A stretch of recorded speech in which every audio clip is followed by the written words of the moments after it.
From the Times and the Sunday Times, this is the story.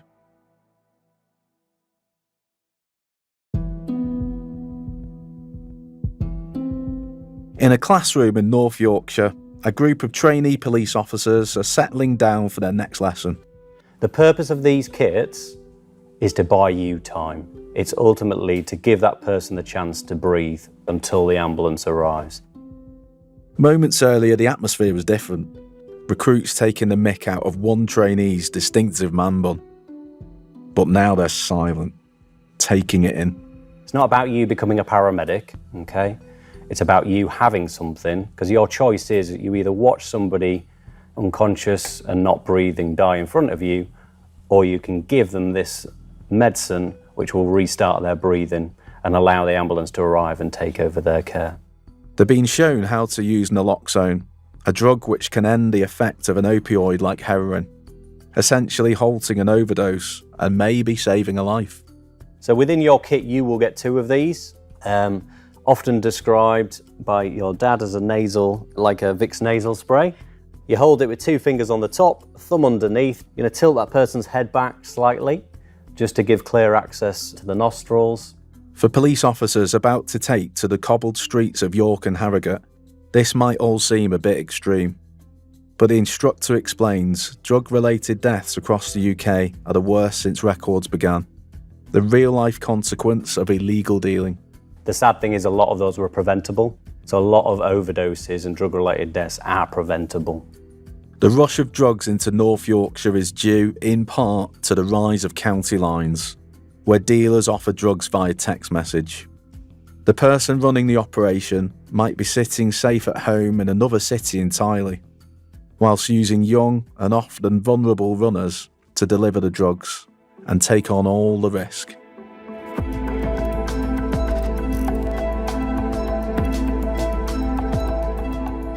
I'm David Collins, the Northern editor for the Sunday Times. Last year, North Yorkshire Police gave me unprecedented access to the operation they set up to tackle a new generation of drug dealers. This is the story of how York fought back.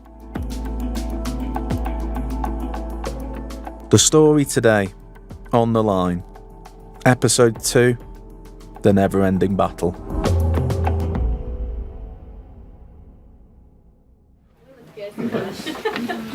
This is the team, or most of the team, not everybody's here today, but most of the team. York's Fulford Road Police Station is a squat brown box of a building, filled with a maze of 80s wooden trim and plastic flooring. It reminds me of the police station in that old ITV drama, The Bill. Crammed into a tiny office on the 3rd floor is the Operations Sentry team, led by Mike Brocken. Apparently Mike said they were all happy on this team, didn't he? I did, yes. He said morale was high. It's true. Morale is at an all-time high. The job of Operation Sentry is to disrupt the work of organised crime. They're central to the work of tackling the county lines running into York. On one wall, there's a string of mugshots of those they've arrested. On the other... Well... It's quite... So this is Adam's masterpiece that's on the board. It's a spider diagram, and there's lots of different names written on, different colours, and each name has a line connecting it to another name. And it's a kind of swirling mass of lines, isn't it? The lines connect the county lines dealers identified so far, showing which individuals have been in contact, who's attacked who's been stopped by the police. They stretch right across the north of England. Red for Leeds, green for Nottingham, blue for nearby Selby. It just shows how tangled web, literally tangled web, that is involved in the county lines. It was for us to try and understand the potential links between them and how, well, to try and understand what on earth was going on. But ultimately, there will be someone that we haven't yet identified as part of that spider diagram that is probably in control of all of those people. How Operation Sentry gets to that person is another question. During my time with police in York, I start to realise that traditional police work, going out on patrol, wearing a grey hoodie, black tracksuit bottoms. It's speaking to He's addicts. been with a group and they've been waiting to pick up score drugs, in essence. So we're just blue lighting across York. We're heading to I think a Tesco's. Arresting people suspected of knife point robberies. You need to kneel on me like that, is there? Have you got a knife on you? No, do I? Fuck. All that barely scratches the surface of County Line's activities. You might arrest the odd kid sent to the city to deal, but that's often little more than a sticking plaster, delaying things only until the next day when a gang can send someone else.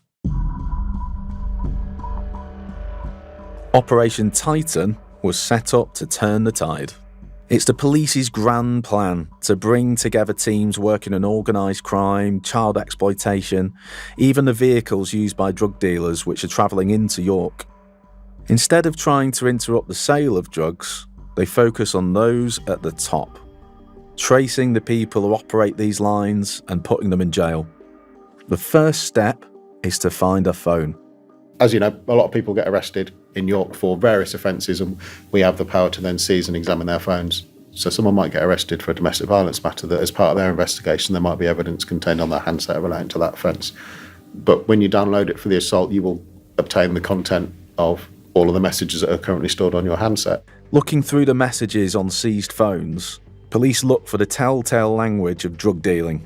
Fat shots, best of both, white and brown, on. Banging W, 2 for 15. Half gram 30. About with both. Massive sizes, items to weight. Call me, I'll look after you. Sent out in bulk, these appear on many phones at once.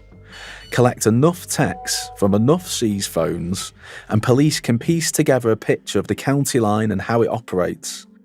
Next, they have to decide which lines to target first. That's done by scoring the line, ranking it according to its risk to the community. It would be based on whether there were children involved, whether there's firearms, whether there's previous violence, etc., etc. And then, once police decide which line to focus on, The second stage is you then need to attribute that phone to whoever sent those messages out. And that's probably the harder part of the investigation. That's where we have to bring in our analytical officer that's in our team. the analyst starts looking at the phone's data, where it was when each message was sent. And the reason we have to do that is if I arrested you in possession of the drugs phone today, but that hadn't had a bulk event sent out in probably even in the last 5 minutes, I have to show that you're responsible for sending those bulk events out in the previous days. Because you could say, oh, my mate gave me this phone and I've only had it for a day or whatever. Exactly. Yeah. You want to be able to show that actually, you know, this person has been offering Class A drugs for sale over 2, 3, 4 months, as opposed to they were found in possession of the drugs line phone, which are two very different things. So how do you put that phone in their hand when they send a bulk? Other calls that are made from that phone, or who the person is that they contact the most, because it might be your mum, it might be your girlfriend. It's always the girlfriend, by the way. When it comes to a line holder, if the line holder is a male, their downfall is always the girlfriend. That's good to know. Okay. As you're aware, this is Op 5, which is a North Yorkshire Police-led investigation in relation to the Teddy drug dealing line. What all that painstaking investigation can lead to is this. It's 5 a.m. and I'm in great need of coffee, but we're 40 miles from York in a fortress-like police station in Bradford. Looking for mobile phones, obviously. We're there looking for drugs as well. That's always a bonus. But it's the mobile phones that we're looking for. You've all got a pack in relation to what the phones we are looking for. This briefing is preparing officers for a raid on the home of the holder of the Teddy line. Teddy is one of the oldest lines running into York, moving in to fill the vacuum left by the arrest of Alfred Deere, who used to control the city's drug trade. It stuck around because the line has mostly stayed under the radar. Teddy tends to not engage in violence and use clean skins, people without a criminal record as drug runners, which means less attention from the police. They operate like a normal business, 9 to 5 opening hours. Their message is polite. Morning, it's Teddy. I'm active all day with both, bigger sizes. It's Teddy. Active all day with both. Police suspect the person coordinating the Teddy line is 36-year-old David Smith. He lives locally in Bradford and has previous convictions for drug dealing. He's the man police are trying to arrest today. Once he's in custody, the focus will be on finding the line phone, the one sending out the messages. Officers will watch both sides of the building in case anyone attempts to dispose of the evidence. Likewise, if you're out front, don't know which room's his bedroom, eyes on for anything coming out of the windows as we go through the door. Bradford is covered by West Yorkshire Police, but Mike's here in a stab-proof vest to lead things. If he's nervous, he's doing a good job of not showing it. Right, 2 minutes, let's go. In the centre of a pitch-black estate, 20 police officers climb out of cars and head towards a terraced house. The beeps of radios and barking of the next-door dog the only sound. Until an officer takes a ripsaw and buries it into the plastic front door, cutting it directly down the middle.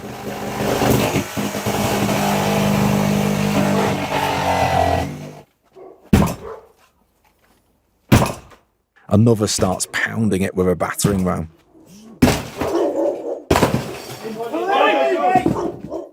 Police pour up the stairs and make the arrest.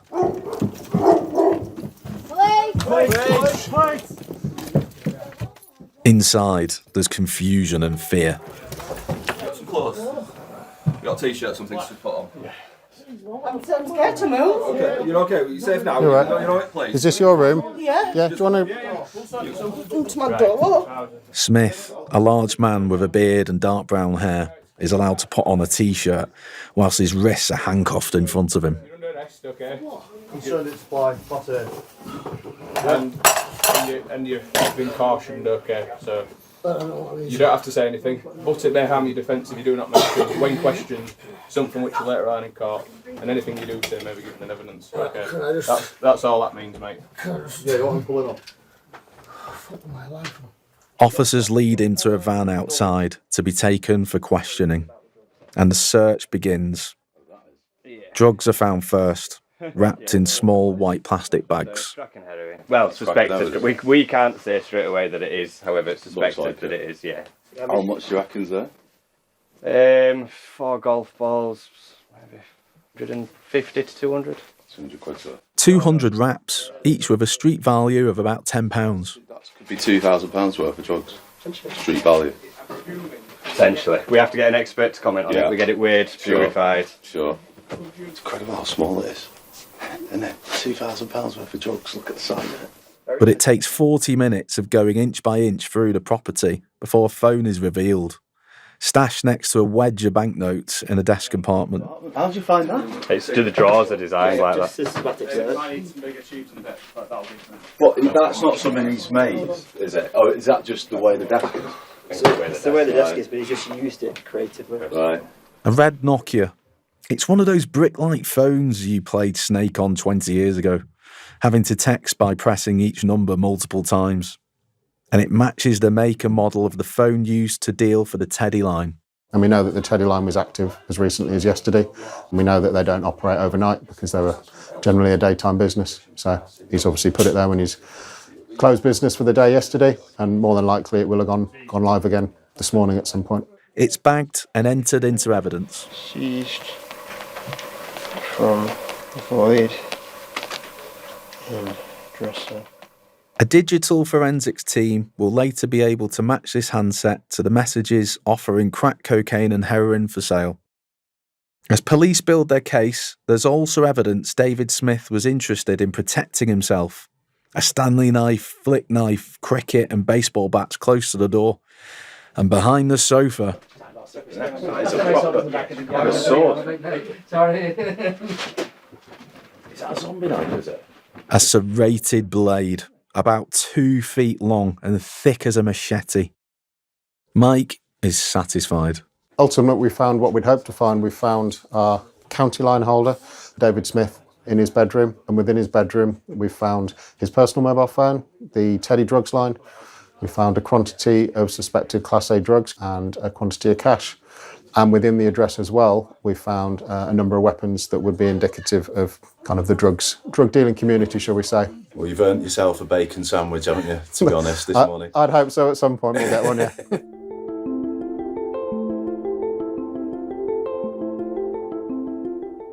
David Smith was charged and remanded into custody on October the 16th last year.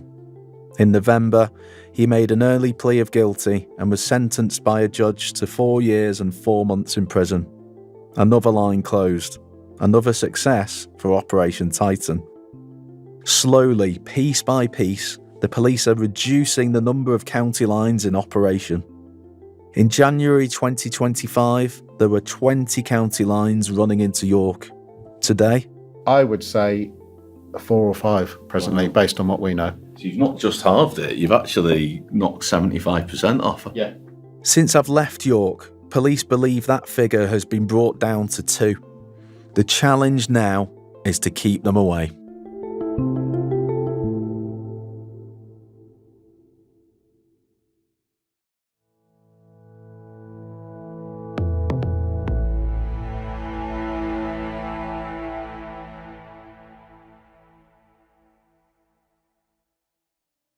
For all the success North Yorkshire Police have had targeting county lines, keeping their area drug-free is a different challenge entirely. If you're a dealer, it doesn't take much to buy a new phone, switch your contacts over and start again. I've been told about one case, still making its way through the courts, where a suspect charged with running a county line was released with an electronic monitoring tag. A month later, he's back in custody once again, suspected of running an entirely new line. Reoffending has become so common, police here argue suspects should be kept in prison on remand whilst waiting for a trial. They've coined a phrase, bail's a fail. Well, what we know happens is we get rid of a line and then it'll come back. It's just a never-ending battle, really. It's kind of like a recycling scheme of drugs and people, because I think what we found is they lose a runner or a line holder and they just get refreshed with a new one. And then they come back.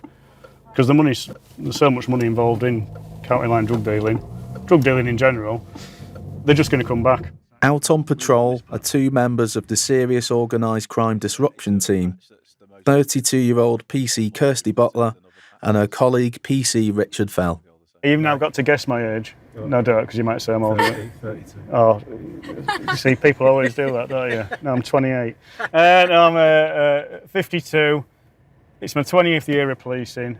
Majority of my career has been like response policing, then I went into community safety, neighbourhood policing, problem solving, and then I've come onto this team. How does that feel for you guys as a team? Because it's quite a depressing picture, isn't it? Because, you know, you build an investigation, you take one person out, and then it's just another person who's going to step in. Is that not a bit demoralising? But you're never going to stop drug addiction, are you? That's the issue. So there's always going to be a void to fill. But it is a bit disheartening, isn't it? And it's vulnerable people who pay the price. Kirsty and Richard are out on cuckoo watch. Because county lines often send people into an unfamiliar city, they sometimes look for a place to sleep or deal their drugs. The least visible option is often an out-of-way flat, home to a drug user, or another vulnerable person, such as someone with learning difficulties. Once they can befriend or threaten their way in, runners can take the flat over, much like a baby cuckoo can take over a nest. There'll be no telltale sign from the outside. We'll knock on the door and more often than not, if they don't answer, that's a bit of a, well, either not in, or their flat house is full of drugs or full of county liners, so they're not allowed to answer the door. So we're now going into an estate where I can see blocks of flats, and we're going to approach an address now that was being controlled by the Bobby line, is that right? We've got intelligence that they were here for a time. They've then targeted another address, which is the last address we got them at. When we disrupted the last address, they were then left without an address. Right. At the time we joined the pair, the Bobby line was the latest to be shut down by the police. Its line holder arrested in a sting at a petrol station a week earlier. If someone wanted to start that line up again, they may be looking for a new location right now.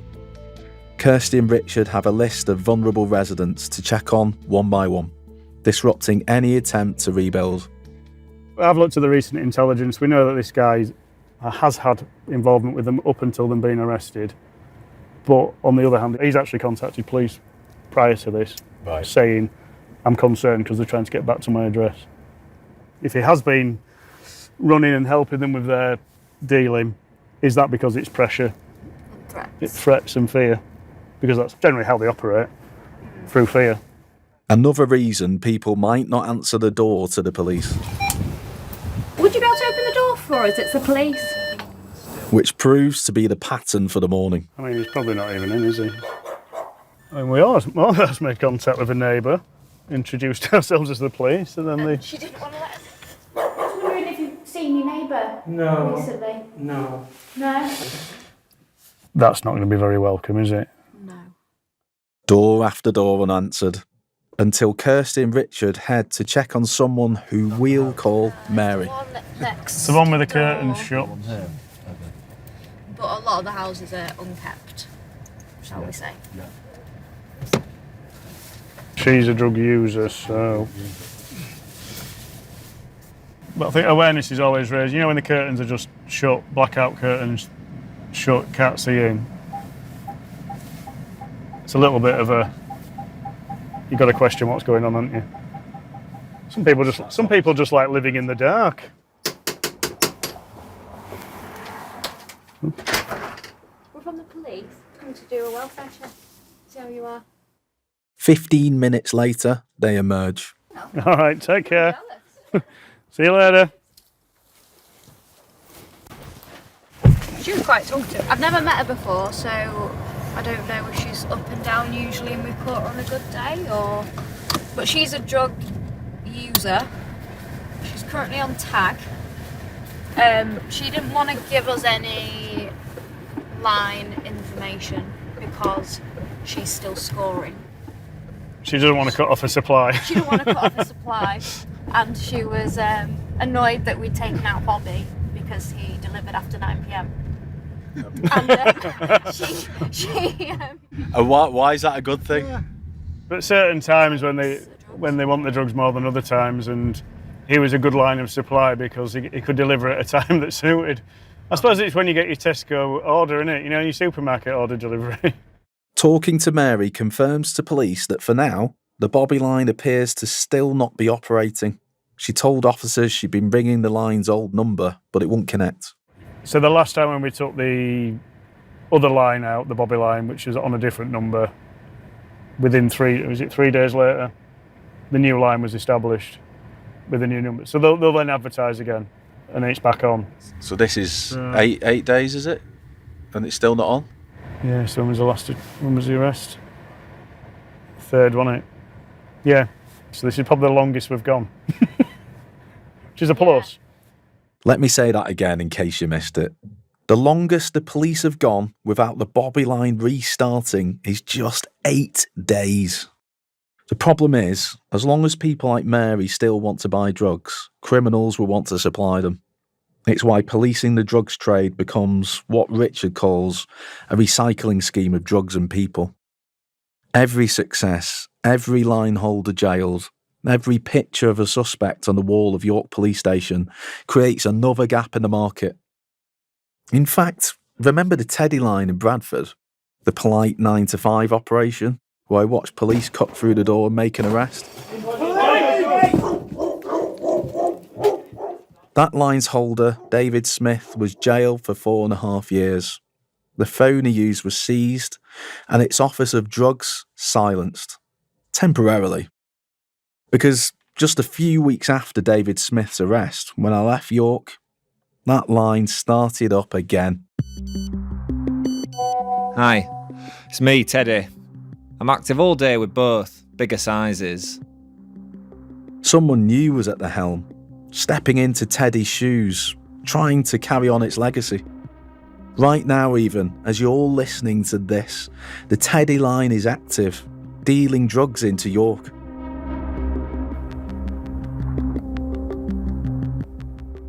What I've learned is that there's always someone next in line who could be threatened or encouraged to take over and run the business.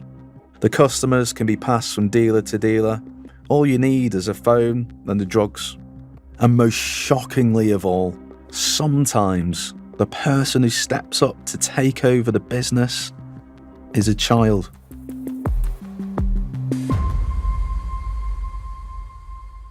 That's tomorrow on The Story.